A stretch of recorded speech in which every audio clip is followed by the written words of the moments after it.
శ్రీ సీతారామాభ్యాం నమః. శ్రీ వాల్మీకి మహర్షి గారు రచించినటువంటి అధ్యాత్మ రామాయణంలో మనం ఉత్తరాఖండకు వచ్చేసాం. ఈ ఉత్తరాఖండలో మనం ఈరోజు 1, 2, 3, 4 సర్గల్లో ఉండే విశేషాంశాలు తెలుసుకుందాం. ఇక రామరాజ్యం మొదలైన తర్వాత అప్పుడు పార్వతి మనకి ఈ దీంట్లో అధ్యాత్మ రామాయణంలో పార్వతీ మాత మహాదేవుడిని అడగడం, మహాదేవుడు వివరిస్తున్నారు రామాయణాన్ని అంతా కదా. అడుగుతున్నది, ఈ రామాయణాన్ని ఎంత విన్నా ఆ దప్పిక తీరదు అని చెప్పి పట్టాభిషిక్తుడు అయిన తర్వాత ఏం జరిగింది, ఇంకా వివరాలు కూడా నాకు తెలిపవలసింది అని చెప్పి ఆ పార్వతీ మాత అడిగితే అప్పుడు ఆ మహాదేవుడు చెప్తున్నాడు, ఓ దేవి, ఎప్పుడైతే ఆ రాక్షస వధ అయిపోయి పట్టాభిషిక్తుడు అయిపోయాడో ఆ శ్రీరామచంద్రమూర్తి ఆయన సుభిక్షంగా తన రాజ్యాన్ని పరిపాలన చేస్తున్నాడు. అటువంటి సమయంలో ఋషులంతా కూడా ఆయనకు వచ్చారట. వాళ్ళు ఎవరెవరో చెప్తున్నారు. విశ్వామిత్ర, అసిత, కణ్వ, దూర్వాస, భృగు మహర్షి, అంగీరస, కాశ్యప, వామదేవ, అత్రి మరియు సప్త ఋషులు వీళ్ళంతా వచ్చారట.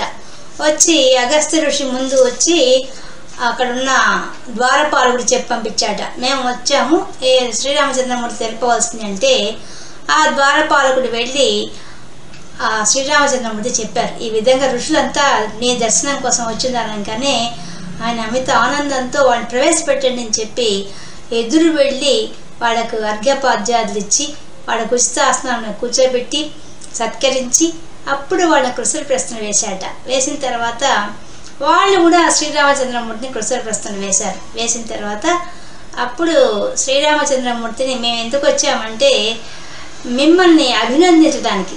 ఎందువల్ల మేము అడిగాం, దండకారణ్యంలో ఉన్నప్పుడు ఋషులంతా వచ్చి అడిగారు కదా రామచంద్రమూర్తిని, మేము ఈ రాక్షస బాధ భరించలేకుండా ఉన్నామంటే ఆయన శపథం చేస్తాడు కదా, మీకు ఈ రాక్షస బాధ లేకుండా చేస్తా అని చెప్పి శపథం చేస్తాడు.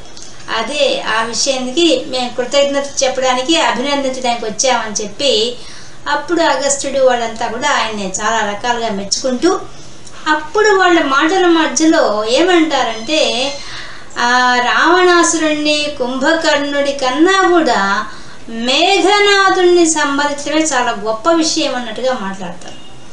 రాముడు ఆశ్చర్యపోతాడు, ఇదేంది ఇది, ఇంతమందితో గెలిచినప్పుడు దానికన్నా కూడా మేఘనాథుణ్ణి సపరేట్గా మెచ్చుకుంటున్నారు, ఎందువల్ల అంత ప్రాధాన్యత ఇస్తున్నారు ఆ మేఘనాథుడికి అని చెప్పి ఆయన అదే ప్రశ్న అగస్త్యుడిని అడిగాడు.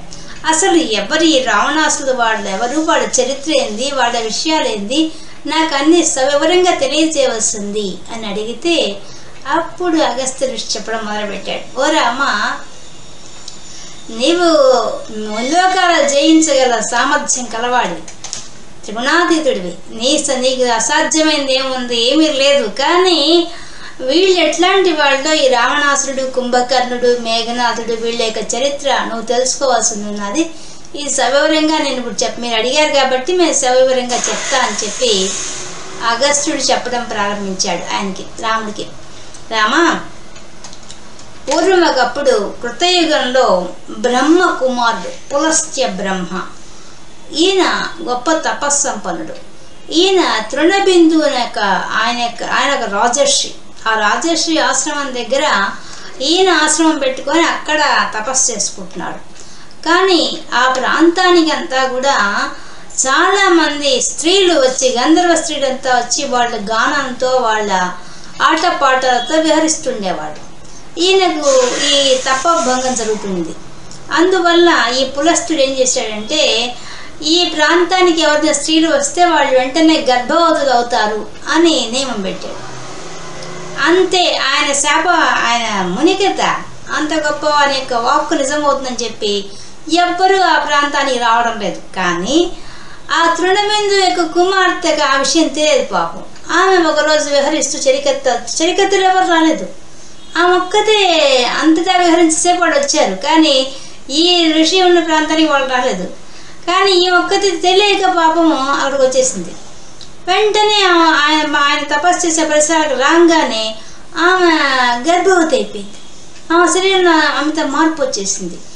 ఆమె భయపడిపోయింది. ఆమె ఇదేంది, నేను ఏమీ పాపం ఎరగను, నాకెందుకు గర్భవతినని చెప్పి ఆ వెంటనే తండ్రి దగ్గరికి వెళ్ళింది. రెండబిందు దగ్గరికి వెళ్ళి, నాన్నగారు నా పరిస్థితి ఏందో అర్థం కావడం లేదు, ఇట్లా ఎందుకు మారిపోయాను అంటే అప్పుడు ఆయన రాజర్షి కదా, ఆయన దివ్య దృష్టితో చూశాడు. చూడంగానే ఈ పులస్తుడి యొక్క అభిప్రాయం తెలుసుకుంటాడు. అప్పుడు ఆయన బయలుదేరి కూతురుని తీసుకొని ఆయన దగ్గరికి వస్తాడు. ఆ యొక్క పులస్త బ్రహ్మ దగ్గరికి వచ్చి, మీరు పెట్టేదేమో మంచిదే, కాకపోతే దీనికి మా కూతురు ఈ విధంగా అయిపోయింది కాబట్టి మీ శుశ్రూష చేసుకుంటూ నా కూతురు మీ దగ్గర జీవితం గడుపుతుందని చెప్పి అనుజ్ఞ ఇవ్వవలసిందిగా కోరుతాడు. అప్పుడు విశ్రవసుడికి పులస్తుడికి అర్థమవుతుంది, నిజమే కదా, నేను పెట్టిన నియమం ప్రకారమే కదా, పాపం తెలియక వచ్చి ఆమె గర్భవతి అయిందని చెప్పి ఆమెను స్వీకరిస్తాడు. స్వీకరిస్తే వాళ్లకు వైశ్రవణుడు అనే ఒక పిల్లవాడు పుడతాడు. విశ్రవసుడు అనే పిల్లవాడు పుడతాడు. గొప్ప ధర్మాత్ముడు అలాంటి వాడు పుడతాడు. మంచి జ్ఞాని అతడు. అలాంటి వాడు పుట్టిన తర్వాత ఆ విశ్రవసుడిని చాలా గారాభంగా చూసుకుంటారు ఇద్దరు. ఇలా ఉంటే ఆయన కూడా పెద్దవాడు అవుతాడు. అప్పుడు భరద్వాజ మహర్షి వచ్చి ఆయన కుమార్తెను ఈ యొక్క విశ్రవసుడికి ఇచ్చి పెళ్లి చేస్తాడు. పెళ్లి చేసిన తర్వాత వాడకు వైశ్రవణుడు అనే ఒక పిల్లవాడు పుడతాడు. ఆయనే కుబేరుడు. ఈ వైశ్రవణుడు అతడు కూడా గొప్ప తపస్సంపన్నుడు. బ్రహ్మ కోసం తపస్సు చేసి ఆయన అనేక వరాలు పొంది వాటితో పాటు ఒక పుష్పక విమానాన్ని కూడా పొందుతాడు. పొందిన తర్వాత తండ్రి దగ్గరికి వచ్చి అడుగుతాడు, తండ్రి, నాకు బ్రహ్మదేవుడు వరాలు ఇచ్చారు కానీ నేను ఎక్కడ ఉండాలనే విషయం తేల్చలేదు, మీరు చెప్పవలసింది నాకంటే. అప్పుడు తండ్రి చెప్తాడు, నాయనా, ఈ పాతాళ లోకానికి రాక్షసులంతా వెళ్ళిపోయారు విష్ణుమూర్తి యొక్క భయం వల్ల.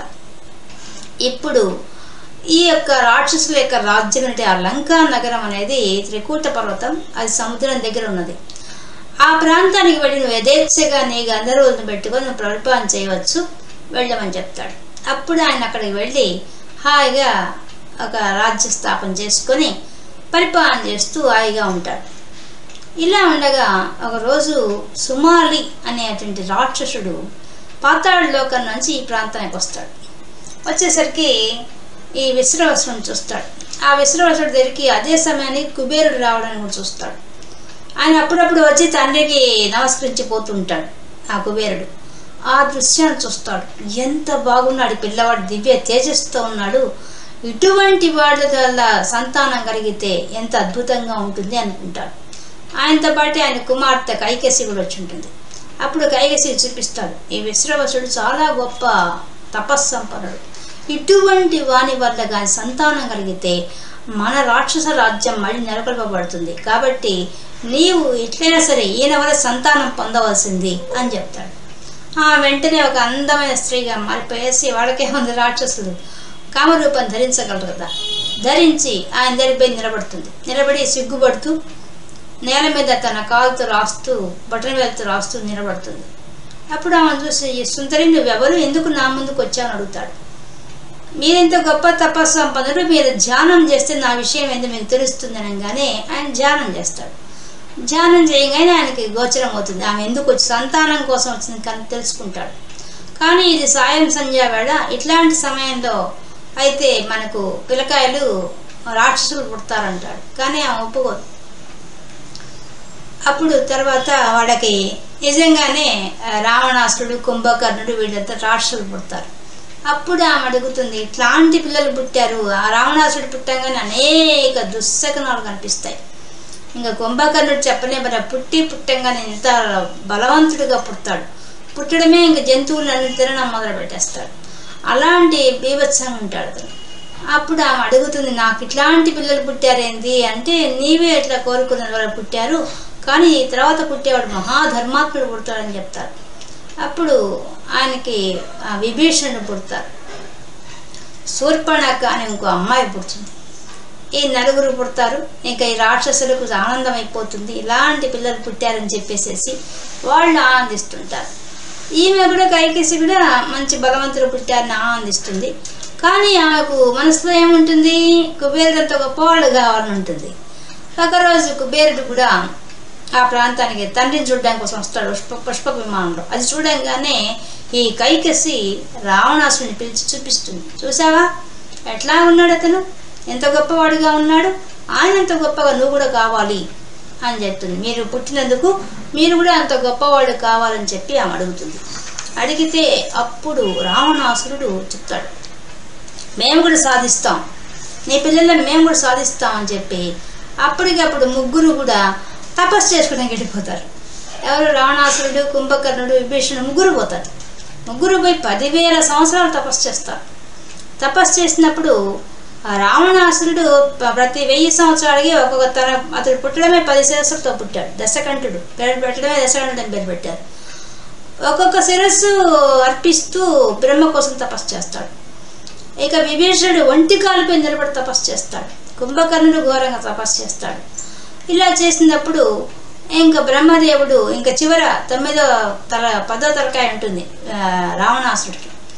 ఆహుతి చేయబోయే సమయానికి బ్రహ్మదేవుడు ప్రత్యక్షమవుతాడు. ఏం వరం కావాలని అడుగుతాడు. అప్పుడు రావణాసురుడు అడుగుతాడు, నాకు సువర్ణ, నాగ, యక్ష, దేవ, దానవుల చేత ఎవరి చేత కూడా నాకు అపజయం జరగకూడదు, విజయం సాధించాలి నేను. మరియు మానవులైతే గడ్డి పరకతో సమానం, వాళ్ళైతే లెక్కలేదు, కానీ మిగతా అందరి దగ్గర నేను గెలుపు సాధించాలి, వాళ్ళని ఎదిరించాలి అని అడుగుతాడు. తదాస్తు అంటాడు. మళ్ళీ రావణాసురుడికి వెళ్ళిపోయిన తలకాయలన్నింటినీ కూడా మళ్ళీ బ్రహ్మదేవుడు ప్రసాదిస్తాడు. ఇక విభీషణుడు అడక్కపోయిన విభీషణుడు అడుగుతాడు, నేను బతికినంత కాలం ధర్మబద్ధంగా జీవించాలి, ధర్మాన్ని ఎట్టి పరిస్థితుల్లో నా బుద్ధి మరల్చకుండా ఉండాలి అని అడుగుతాడు. ఇంత మంచి కోరిక కోరావు, నీకు అమరత్వం కూడా సిద్ధిస్తుంది నాయన అని చెప్పి ఆశీర్వదిస్తాడు. ఇక కుంభకర్ణుడికి వచ్చేసరికి దేవతలంతా పోయి సరస్వతి మాతను ప్రార్థిస్తారు. వాడు కాని కోరికలు కొడితే ఆ కోరికలతో వాడిని భరించడం చాలా కష్టం అమ్మా, నువ్వు అనుగ్రహించాల్సింది అడిగితే అప్పుడు సరస్వతి మాత అతని నోటి ఎందుకు కూర్చొని 6 నెలలు నిద్రపోయేటట్టుగా ఒక్కరోజు ఆహారం తీసుకునేటట్టుగా వరం కోరిస్తుంది.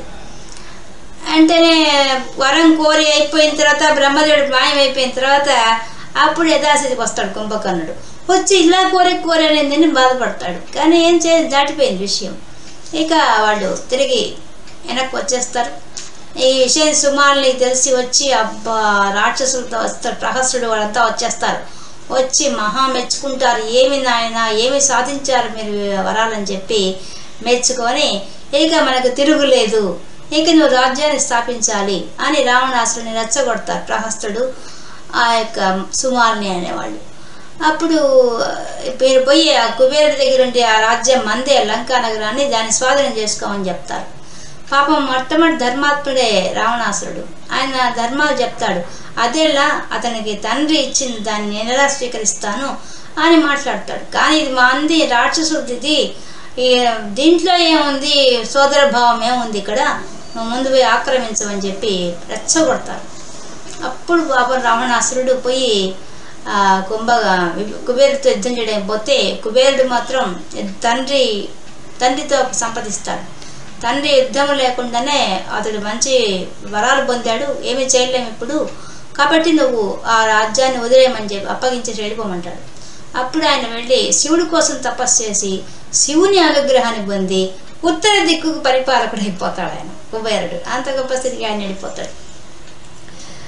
ఈ విధంగా వెళ్ళిపోయిన తర్వాత ఇంకా వాళ్ళు ఆ ప్రహస్తుడి యొక్క వాళ్ళ వల్ల, సుమాలి వాళ్ళ వల్ల ఈ సుస్థిరమైన రాజ్యాన్ని నిర్మించుకుంటారు. ఇంకా రావణాసుడికి ఇంక తిరిగి ఏముంది, వచ్చేసింది, పదవి వచ్చేసింది, రాజ్యం వచ్చాడు, రాజు అయ్యాడు. ఇక అందులో బలగర్వితుడయ్యాడు, వరాలు పొందాడు, ఇక తిరుగులేదు అతనికి. ఇట్లా ఉంటే ఇంకా వాళ్లకు వివాహాలు చేయాలని నిర్ణయించుకున్నారు. అందరూ వాళ్ళ నలుగురికి నిర్ణయించుకున్నప్పుడు ఈ శూర్పణఖకు వచ్చి కాలకంజ వంశంలో విద్యుజ్జిహ్వుడు అనేవాడికి ఇచ్చి వివాహం చేశాడు రావణాసురుడే. తర్వాత వచ్చేసి మయుడు వచ్చి మండోదరిని రావణాసురుడికి ఇచ్చి వివాహం చేశాడు. బలిచక్రవర్తి యొక్క మనువరాలు వచ్చి వృత్తజాల అనే ఆమెను కుంభకర్ణుడికి ఇచ్చి వివాహం చేశారు. ఇంకా శైలేషుడు అనే గంధర్వరాజు యొక్క కుమార్తె సరమ అనే ఆమెను విభీషణుడికి ఇచ్చి వివాహం చేశారు. ఈ వివాహం అయిన తర్వాత ఇక మనకు కుంభకర్ణుడికి పాపం నిద్ర కదా, అందుకని ఆయన పెద్ద గుహ కట్టిస్తాడు రావణాసురుడు ఆ రాజ్యంలో. ఇంకా ఆయన అక్కడే విశ్రాంతి తీసుకున్నాక సకల సౌకర్యాలు ఏర్పాటు చేస్తాడు రావణాసురుడు. ఈ విధంగా నలుగురు స్థిరపడతారు. స్థిరపడిన తర్వాత ఇంక రావణాసుడికి అన్ని బాధ్యత అయిపోయింది. ఇంకా పడ్డాడు అన్ని లోకాలు ఆక్రమించాలి, ఇంకా నేను దిగ్విజయ యాత్ర చేయాలని బుద్ధి పుట్టేస్తుంది. ఇంకా ఎక్కడెక్కడ ఉన్నారో ఆ మానవుల్ని, నాగుల్ని అందరినీ వేధించడం మొదలు పెట్టేస్తాడు. ఎక్కడెక్కడ ఉండే వాళ్ళందరినీ అపహరిస్తుంటే ఈ కుబేరుడు వచ్చి ఈయన చేసే పని నచ్చక సలహా ఇస్తాడు. నాయన ఇలా చేయకూడదు అంటే కోపం వచ్చి కుబేరుడి దగ్గర ఉండే పుష్ప విమానం కూడా లాక్కునేస్తాడు. ఇంకేం చేస్తాడు, ఇంకా తన ధర్మంగా సలహా ఇస్తాడు, స్వీకరించాడు రావణాసురుడు. ఇక తర్వాత దేవేంద్రుడి మీదకి యుద్ధానికి పోతాడు. ముందు దేవతలోకాన్ని ఆక్రమించడానికి పోతాడు. అక్కడ యుద్ధం చేసి అయిన తర్వాత దేవేంద్రుడి చేతిలో ఓడిపోతాడు రావణాసురుడు. అప్పుడు రావణాసురుడిని బంధిస్తాడు ఇంద్రుడు. ఈ విషయం ఈ మండోదరి వల్ల ఈ రావణాసురుడికి మేఘనాథుడిని ఒక పిల్లవాడు పుడతాడు. వాడు మేఘం వల్ల వాడు పుట్టినప్పుడు శబ్దం చేస్తూ పుట్టడం వల్ల వాడి కంఠం అలా ఉందట, అందుకని మేఘనాథుడిని పేరు పెట్టారు వాడికి. వాడు ఎంత బలవంతుడు. ఇప్పుడు కదా అగస్త్యుడు అందుకనే చెప్పింది మేఘనాథుని చేయడం గొప్ప విషయం. ఎందుకు చెప్పారంటే ఇంద్రుడే రావణాసురుడిని బంధించేస్తున్నాడు. ఆ విషయం తెలుసుకున్న మేఘనాథుడు వస్తాడు. యుద్ధానికి వచ్చి దేవతలతో యుద్ధం చేసి దేవతలను ఓడించి ఆ ఇంద్రుడిని బంధించి తీసుకుపోయి లంకానగరంలో బంధిస్తాడు, కారాగృహంలో పెట్టేస్తాడు. అప్పుడు రావణాసురుడికి ఇంకా ఆనందం అయిపోతుంది, తన కొడుకు ఇంత విజయం సాధిస్తే. అందుకనే మేఘనాథుడి కాస్త ఇంద్రజిత్ అనే పేరు వచ్చేసింది, అతను ఇంద్రుని జయించాడు కాబట్టి.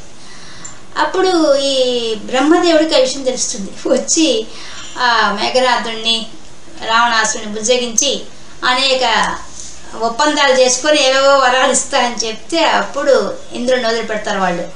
అప్పటి నుంచి దిక్పాలకులు అందరూ ఈ రావణాసురుడి యొక్క వశం అయిపోతారు. ఎందువల్ల ఇంద్రుడే ఓడిపోయాడు కాబట్టి. ఇంకా అందరి మీద చలాయిస్తూ ఆ మద గర్వంతోనే కైలాస పర్వతాన్ని ఎత్తాడు ఒకసారి పోయి రావణాసురుడు. అప్పుడు కైలాస పర్వతంలో ఉండే నందీశ్వరుడు నీకు వానరుల వల్ల మానవుల వల్ల మరణం సంభవించుగాక అని చెప్పించేస్తాడు.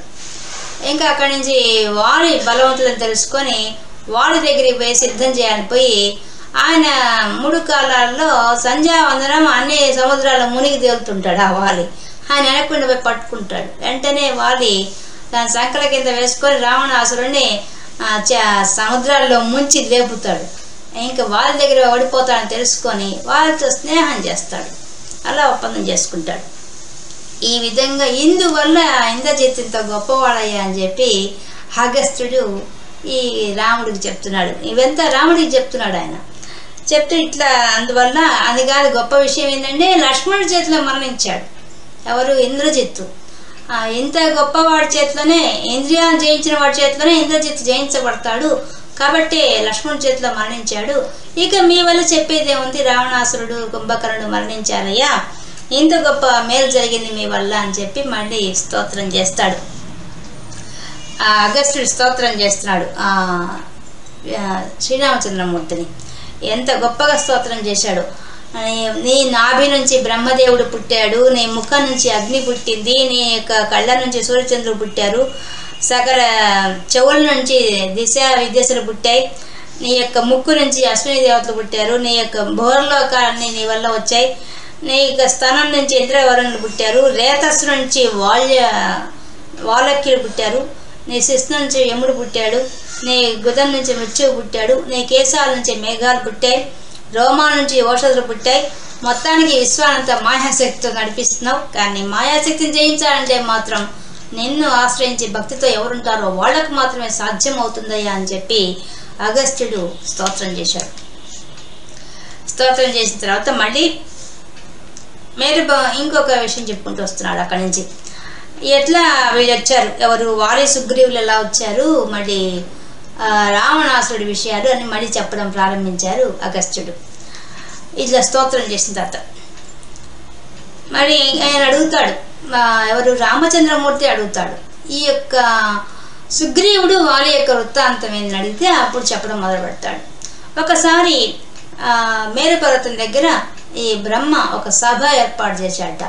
ఆ సభ సమయంలో ఆయనకు ఆనందం కలిగి ఆనందంలోంచి కళ్ళలోంచి కొంచెం బాష్పాలు వచ్చాయట. ఆ బాష్పాలు తీసి నేల మీద వదిలిపెట్టాట. వదిలిపెట్టంగానే అది ఒక పెద్ద కపిగా ఏర్పడిందట. రుక్షరుడు అనేటువంటి ఒక కపిగా పుట్టాట. బాగా బలవంతుడట పుట్టడంతోనే అతన్ని నేనేం చెయ్యాలి అంటే, నువ్వు ఈ ప్రాంతాల్లో తిరుగుతూ ఉన్నామంటే ఆయన తిరుగుతూ ఉన్నట్ట. ఒక రోజు అలా తిరుగుతుంటే ఒక దగ్గర దిగుడు బావి ఉందట. ఆ దిగుడు బావిలో తొంగి చూసుకున్నాడు. ఈయన రూపమే దాంట్లో కనిపిస్తే ఆయన ఏమనుకున్నాడు, ఎవరో శత్రువు ఉన్నాడు దాంట్లో అనగా పెద్ద కేక పెట్టాట. అది దిగుడు బావి కదా, ప్రతిధ్వని వచ్చేసింది. ప్రతిధ్వని రంగానే ఏదో ఎగిరి దాంట్లో దూకేశాడు. దూకంగానే ఆయన కాస్త అందమైన స్త్రీగా మారిపోయాట ఆ రుక్షరుడు. అయిపోగానే ఏంది ఇట్లా అయిపోయింది నా శరీరం అనుకుంటూ బయటకు వచ్చాట. అదే సమయంలో ఆకాశ మార్గంలో పోతుంటే సూర్యుడు మళ్ళీ ఇంద్రుడు వాళ్ళిద్దరూ ఈ యొక్క బ్రహ్మ దగ్గరికి పోతున్నారు. బ్రహ్మ పూజించుకొని వస్తున్నారు. వాళ్ళు అప్పుడే వస్తూ వస్తూ ఈ అందమైన స్త్రీని వాళ్ళు చూశారట. అప్పుడు వాళ్ళిద్దరి వల్ల సూర్య భగవానుడి వల్ల ఇంద్రుడి వల్ల వాలి సుగ్రీవుడు పుట్టారు. పుట్టడంతో వాళ్ళు పుట్టిన తర్వాత ఇంకా మళ్ళీ కొంత కాలానికి ఈ అందమైన స్త్రీ రూపం వయసు మామూలు కపిగా మారిపోయాట ఆ రుక్షరుడు. అంటే ఆ పిల్లల్ని తీసుకొని పోయి బ్రహ్మదేవుడి దగ్గర పోయి, ఇలా ఎందుకు జరిగింది నాకు, ఇప్పుడు నేను ఏం చేయాలి ఈ పిల్లల్ని పెట్టుకొని అని అడిగాట. అడిగినప్పుడు వాళ్ళు కూడా అయిపోయారు వానరులుగా, ఆ ఇద్దరు కూడా పిల్లలు.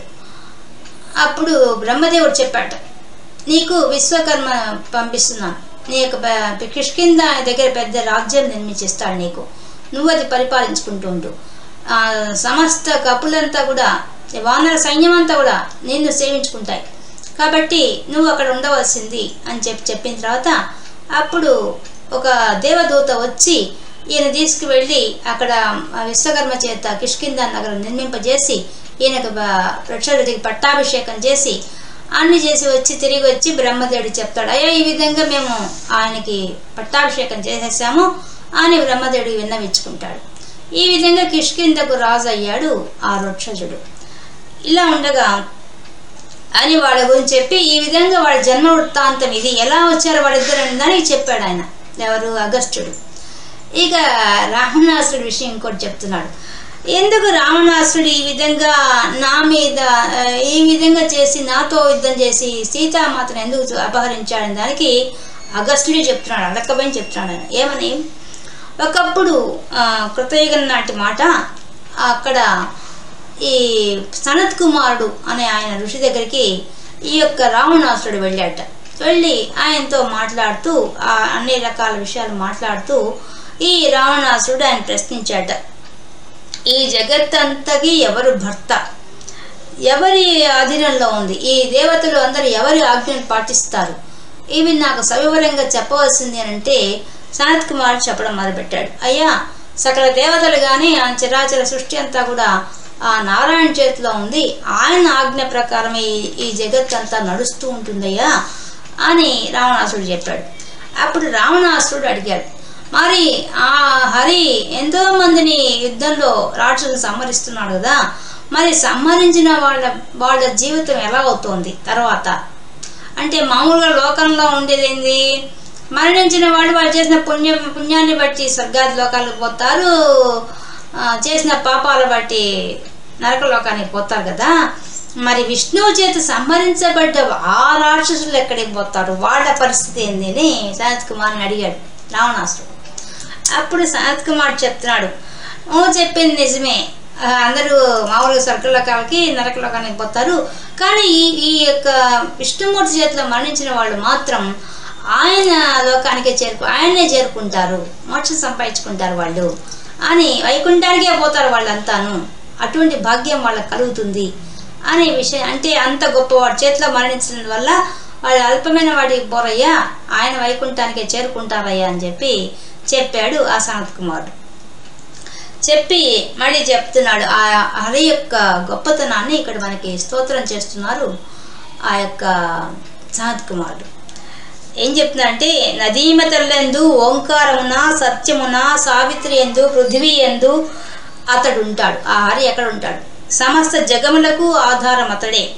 సర్వదేవతలు, సముద్రాలు, కాలాలు, సూర్యచంద్రులు, మళ్ళీ దివారాత్రులు, యమ, వాయు, అగ్ని, ఇంద్ర, మృత్యు, పర్జన్య, వస్సు బ్రహ్మ రుద్ర ప్రభృతి మొదలైన దేవదానవుల చేత కూడా అందరికీ కూడా ఆయన అసాధ్యమైన వాడు, సనాతనుడు. అటువంటి వాడయ్యా ఆ విష్ణుమూర్తి. అటువంటి వాడు విష్ణుమూర్తిని చేరుకున్న వాడు ఎవరైతే ఉంటాడో వాడు వైకుంఠాన్నే చేరుకుంటాడయ్యా అని చెప్పి వివరించేశాడు ఆయనకి. ఇంకా వివరించేసి రావణాసురుడు నిర్ణయించుకున్నట్ట. ఏమని? ఓయమ్మ, ఆయన చేతిలో మరణిస్తే ఇంక మరి వైకుంఠానికే బియ్యపడితే ఇంకా ఆయన వైరంతో నేను ఉండాలి, ఆయన చేతిలోనే మరణించాలి అని నిర్ణయించుకున్నట్ట ఆ రావణాసురుడు. ఎందువల్ల ఇంతటి భాగ్యం కలుగుతుంటే సులభం కదా అని ఆయన మీద వైరం పెంచుకొని ఆయనతో యుద్ధం చేయాలని నిర్ణయించుకొని ఆయన చేతిలో మరణించాలని చెప్పి నిర్ణయించుకున్నట్ట. అప్పటి నుంచి రావణాసురుడు ఈ విధంగా నిర్ణయించుకొని ఏం చేశాడంటే ఎక్కడెక్కడ ఇంకా బ్రాహ్మణుని యజ్ఞయాగాది క్రతువులు చేసేవాళ్ళని అందరినీ హింసించడం మొదలుపెట్టేశాడు. మొదలుపెట్టిన తర్వాత అప్పుడు చెప్తున్నాడు అగస్త్యుడు రాముడు శ్రీరామచంద్రమూర్తికి, ఈ విధంగా రావణాసురుడు నీతో వైరం పెంచుకోవడం కారణం ఏంటంటే ఇదయ్యా. ఆయనకు సనత్ కుమార్ చెప్పినప్పటి నుంచి ఆయన మనసులో వైరభావం పెంచుకున్నాడు.